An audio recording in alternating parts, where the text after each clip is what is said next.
Кога секи се стави на една карта и кога оптимизмот ќе се напомпа до максимум, поразот по правило е болен и предизвикува сериозни потреси.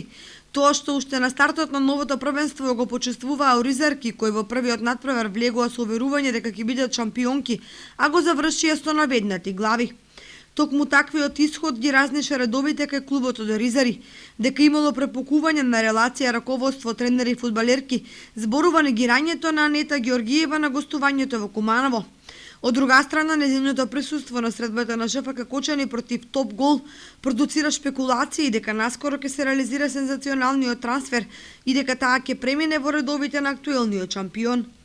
Оваа опција е близу до реалноста, бидејќи раководството на Кочани настојуваше Георгиева да ја ангажира и за Лигата на шампиони, но тогаш таа ја одби понудата.